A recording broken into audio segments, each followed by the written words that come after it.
Biryani ready பண்ணலாமா? ஒரு சின்ன பாட் எடுத்துக்கலாம். உங்கள் வீட்டுக்கு எத்தனை பேர் இருக்காங்களோ அத்தனை பேருக்கு தேவையான சைஸில் ஒரு பாட் மாதிரி எடுத்துக்கலாம். அதில் வந்து பார்த்திங்கன்னா ஃபஸ்ட்டு நான் ஆயில் சேர்த்துக்கிறேன்.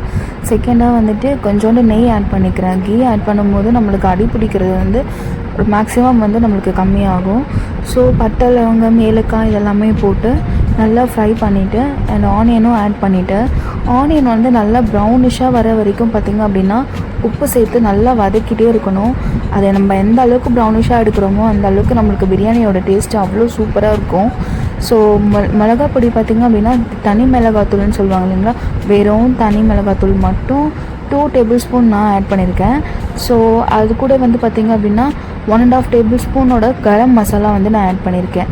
இதை ஆட் பண்ணிவிட்டு நல்லா மிக்ஸ் பண்ணிவிட்டு புதினா எல்லாம் நம்ம வீட்டில் எல்லாருக்கும் இருக்கும் இல்லையா, ஸோ புதினாவையும் வந்து பார்த்திங்கன்னா ஒரு கைப்பிடி அளவு போட்டுட்டு அதையும் சேர்த்து வதக்கிட்டு அது போட்டு கொஞ்சம் நேரத்துலேயே பார்த்திங்க அப்படின்னா டொமேட்டோ நறுக்கி வச்சுருக்க டொமேட்டோவை போட்டுட்டு நல்லா மிக்ஸ் பண்ணிவிட்டு கொஞ்சம் கர்ட் நான் ஆட் பண்ண போகிறேன் இப்போ.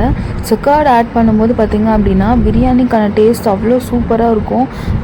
அதோட புளிப்பு ஒரு டேஸ்ட் வந்து பார்த்திங்கன்னா அதை அப்படியே அல்டிமேட்டாக ஆக்கிடும். அண்ட் வந்து இஞ்சி பூண்டு பேஸ்ட்டும் நான் இதுக்கப்புறம் தான் போட்டிருக்கேன். ஸோ நல்லா மிக்ஸ் பண்ணிவிட்டு எண்ணெய் பிரிஞ்சு வந்ததுக்கப்புறமா நம்ம வந்து பார்த்திங்க அப்படின்னா சிக்கன் வந்து இப்போது ஃபார் எக்ஸாம்பிள் ஒரு 1 kg நம்ம அரிசி எடுக்கிறோம் அப்படின்னா நம்மளுக்கு 1.5 kg சிக்கன் போடலாம். நான் வந்து 1 kg எல்லாம் எடுக்கல, ஜஸ்ட்டு 2 cup ஆஃப் ரைஸ் தான் நான் வந்து பண்ணியிருந்தேன், பாஸ்மதி ரைஸு. ஸோ அதனால் பார்த்திங்க அப்படின்னா ஆல்மோஸ்ட் ஒரு 3/4 கிலோ சிக்கன் மட்டும் தான் நாங்கள் எடுத்துருக்கோம். ஸோ சிக்கன் நல்லா வாஷ் பண்ணி மஞ்சத்தூள் போட்டு நல்லா வாஷ் பண்ணோம் அப்படின்னா நல்ல ஒரு ஸ்மெல், அந்த சிக்கன் ஸ்மெல்லே போயிடும் நம்மளுக்கு, ரொம்ப டேஸ்டியாகவும் இருக்கும். அண்ட் போட்டுட்டு பார்த்திங்கன்னா இதில் மிக்ஸ் பண்ணிவிட்டு காரம் எனக்கு கம்மியாக இருந்த மாதிரி இருந்துச்சு. ஸோ அதனால் நான் எக்ஸ்ட்ராவாக 1.5 டேபிள் ஸ்பூனோட விருமிளகாத்தூள் ஆட் பண்ணி ஸோ சிக்கனை வந்து பார்த்திங்க அப்படின்னா தண்ணியே ஊற்றாமல் அதிலேயே வேக விட்டுட்டேன். ஸோ வேக விட்டதுக்கப்புறம் எடுத்தது பார்த்ததுக்கப்புறமா அது எண்ணெய் பிரிஞ்சு வந்துருந்துச்சு.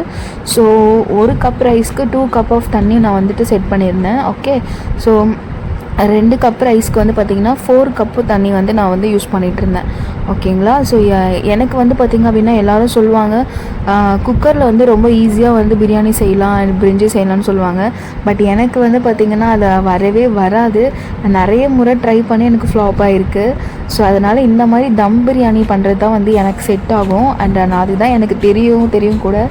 ஸோ அரிசி வந்து பார்த்திங்க அப்படின்னா தண்ணி நல்லா கொதிச்சு தண்ணி மிக்ஸ் பண்ணி தண்ணி ஓரளவுக்கு நல்லா கொதிச்சு வரும்போது நம்ம ரைஸ் மிக்ஸ் பண்ணணும். ரைஸ் மிக்ஸ் பண்ணிவிட்டு சூப்பராக கொஞ்சம் நேரம் போட்டு உப்பு தேவையான அளவு அந்த சமயத்தில் போட்டுக்கலாம். ஸோ நான் வந்து இப்போ ஒரு மூடி போட்டு லிடு போட்டு மூடிடுறேன். ஸோ இந்த கொதி வரும்போது பார்த்திங்க அப்படின்னா நெய் ஒரு ஸ்பூன் எக்ஸ்ட்ராவாக நம்ம ஆட் பண்ணும்போது அரிசி வந்து ஒன்றோட ஒன்று ஒட்டாது.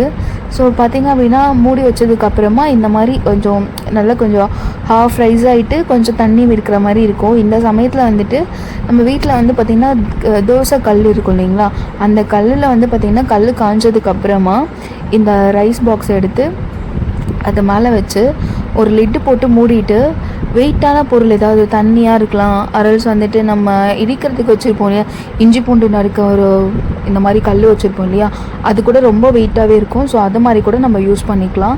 யூஸ் பண்ணிவிட்டு ஃபஸ்ட்டு ஒரு 10 minutes இல்லை ஒரு 6 to 7 minutesக்கு வந்துட்டு ஹை ஃப்ளேம்லேயும் லாஸ்ட்டு ஒரு 5 minutes வந்துட்டு லோ ஃப்ளேம்லேயும் வச்சு நம்ம எடுத்தோம் அப்படின்னா அப்படியே மேலே சாதம் வந்து பார்த்திங்கன்னா உதிரியாக சூப்பராக வந்திருக்கும்.